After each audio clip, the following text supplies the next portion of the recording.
What's up, YouTube? Alright, I've got the day off, middle of the week, not the best conditions, getting a late start this morning because I just had to wait for a cold front to finish pushing through. It's been raining all night, so it's windy, it's cold, it's later in the morning. Not the best conditions to go squirrel hunting, but I've got the day off. We're going to go give it a shot anyways, and if we're lucky, I'm going to do something I haven't done in a long time. We go to a spot that I used to go to as a kid and do a little catch, clean, and cook right there on the river. Stick with me.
There's a lot of good sign in here, but I think I've got two things working against me. Again, just had that cold front come through, and it's so windy.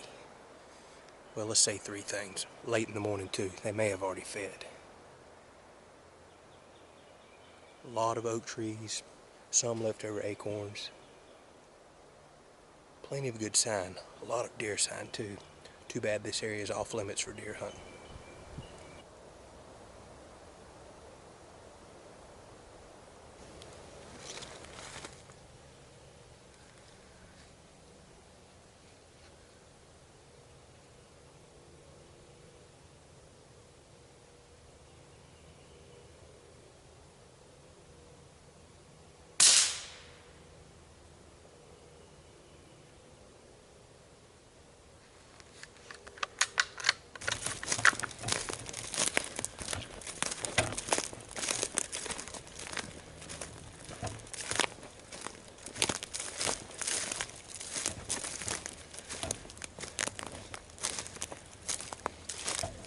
Well, the first shot actually got him, but he hung up in the tree. Of course, as soon as I cut the camera off, he falls out, so here he is. Alright, now that we finally got one, we're going to go ahead and clean this guy up. There's an easy method that I seen on YouTube, of course, on how to clean this. So what you do is you come in, you make an incision just below the tail. You actually cut through the tail.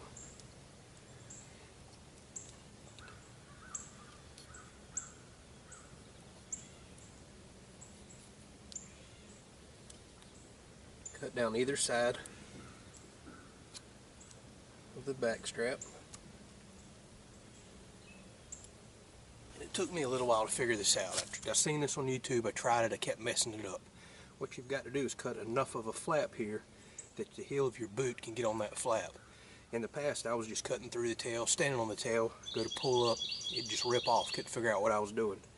Got to make that flap. Put your boot down on that flap.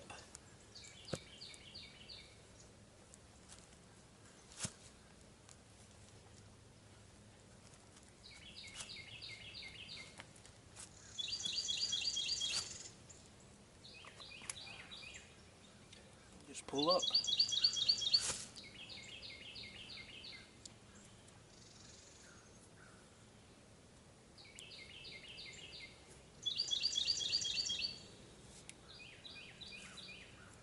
Pull each arm out. You'll end up cutting the tips of each arm, head off. You'll do the same for the rear.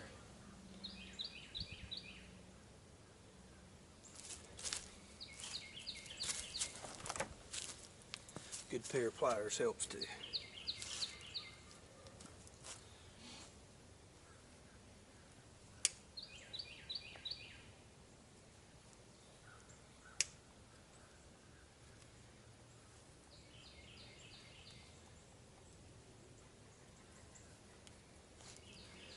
There you are.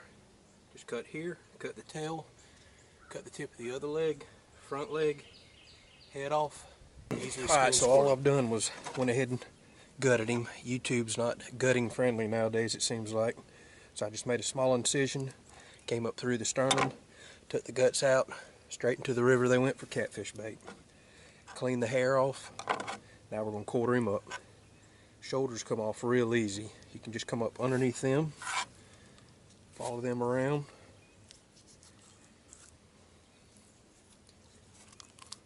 And if you do it right, they come straight off. There's actually no bones holding them on.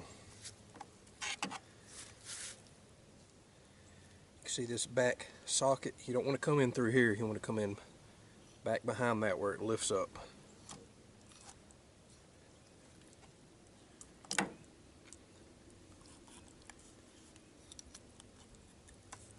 It'll just come right off.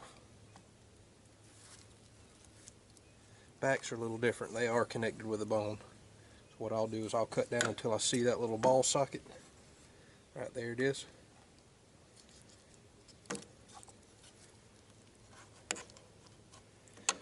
Kitchen shears work real good for this. You can cut straight through the bone, which of course I don't have mine today.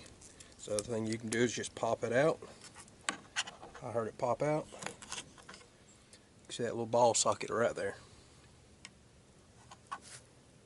Again, cut down till you hit the bone. Come around. Pop that little ball socket out. There it is.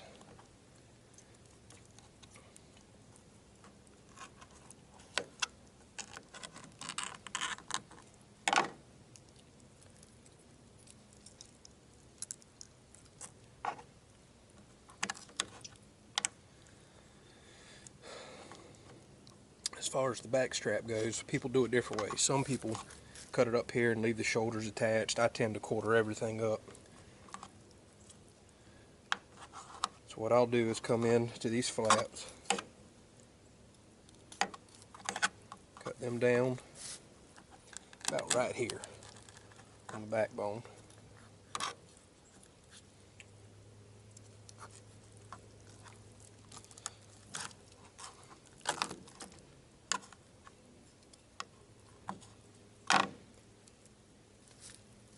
Now we got a front rib section, back strap section, and then my quarters, legs and shoulders. We'll cook that up here in just a second. First of all, take a look at this view. Isn't this a beautiful spot to cook and come to? I haven't done something like this in a long time. Been really looking forward to this. And I guess I should have mentioned the first part of this video was yesterday morning after that cold front came through. I had zero luck. Worst day of squirrel hunting ever had in my life. Didn't see anything. Come back this morning, as soon as you get out of the truck, boom, there's one. Shot him, hung up in a tree. About the time I cut the camera off, he hits the ground. Long story short, here we are. Alright, what I'm going to do today is squirrel gravy and mashed potatoes. Probably the best way to eat squirrel in my opinion.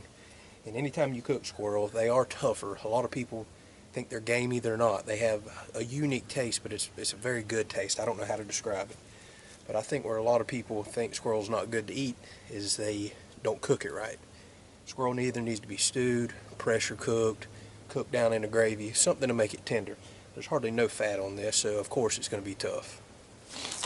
So what I've done is I went ahead and prepared some flour, salt, pepper, and garlic at the house. Just going to put all these pieces in my bag.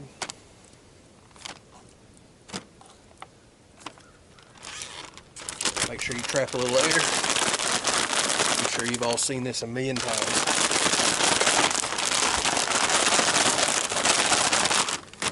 Batter those up. Of course, now that I get started cooking, the wind's picked up, so I apologize if there's any wind noise in the audio. Alright, I had my oil going for a little bit, so we're going to test it. A good way to do that is just put a little bit of flour in. See how it quickly dissolves, bubbling a little. We're going to go ahead and give that a shot.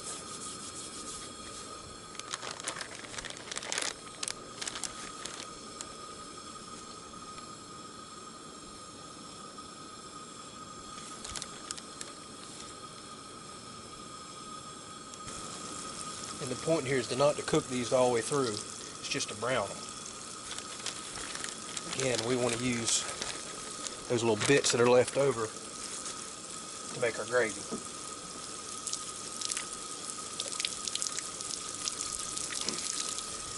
Then we'll put the meat back in our gravy, simmer it for a little while. That's what will make it tender and cook it the rest of the way. Alright, so we've got our meat nice and brown, so we got little brown bits in the bottom. The oil's been infused with some flavor, so we're going to go ahead and take those out now.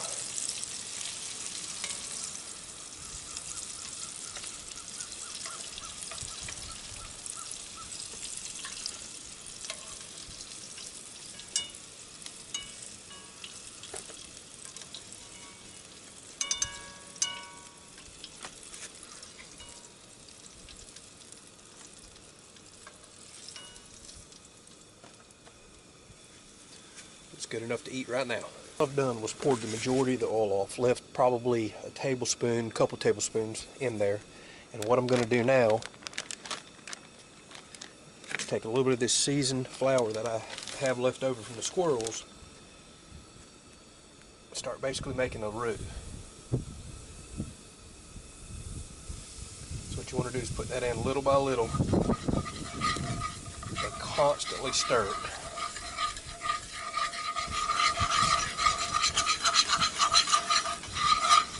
Now we're reaching the consistency I like. If you can rake your spoon across the bottom and it leaves a dry mark for just a little bit, that's the consistency I like right there.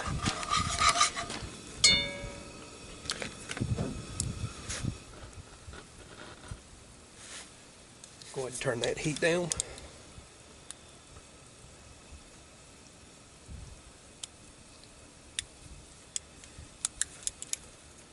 Now I'll take a can of beef broth.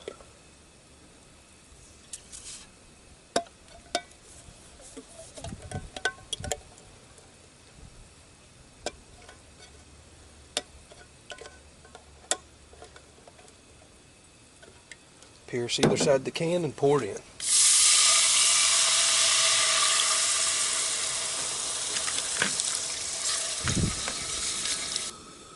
Now at this point in time, I'll add my seasonings, do some garlic powder,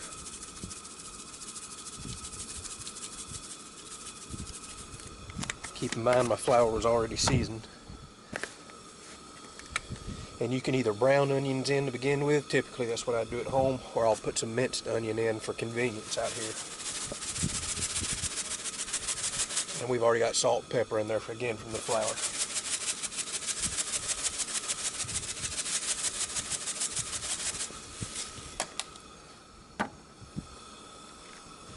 Now that it's starting to thicken, I'll go ahead and put my meat back in.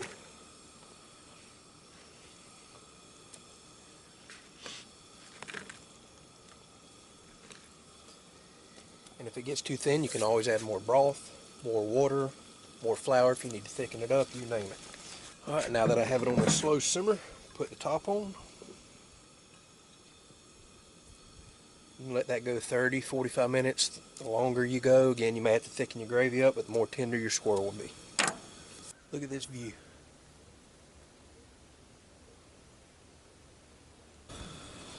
Alright, as you're simmering your meat, you periodically want to take the top off, stir it around, maybe flip your meat, make sure it's covered, but just keep moving it. That way nothing sticks to the bottom, which if you've got a well-seasoned cast iron pan, typically that won't happen anyways. But just make sure your meat's not stuck to the bottom. Flip it around, move it, cover it, check your consistency. Looks really good. We'll let that go a little while longer. Alright, now that our water has came to a boil, we'll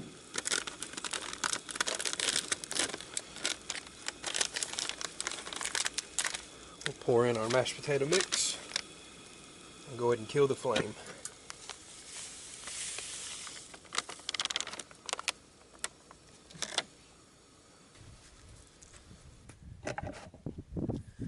Here we are.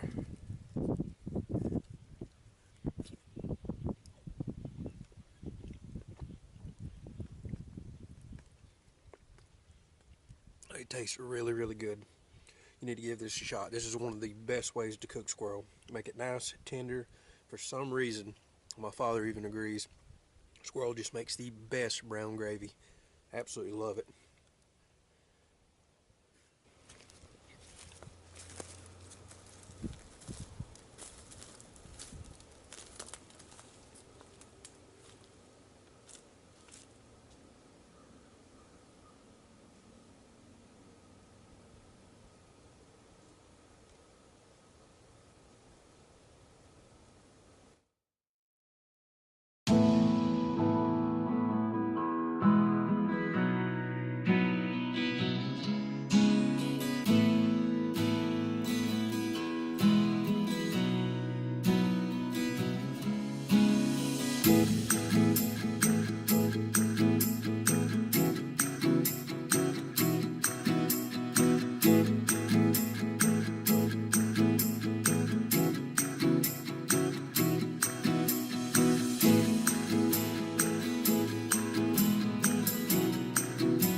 Alright everyone, I hope you enjoyed it. Had a great time making this. If you enjoy these catch, clean, and cooks, hit like, hit subscribe. I've got plenty more planned in the future. I'm going to do some saltwater fishing, catch, clean, and cooks, freshwater fishing, some more small game hunting, and big game hunting whenever the season opens back up in a few months. Thank you for watching. Like, share, subscribe.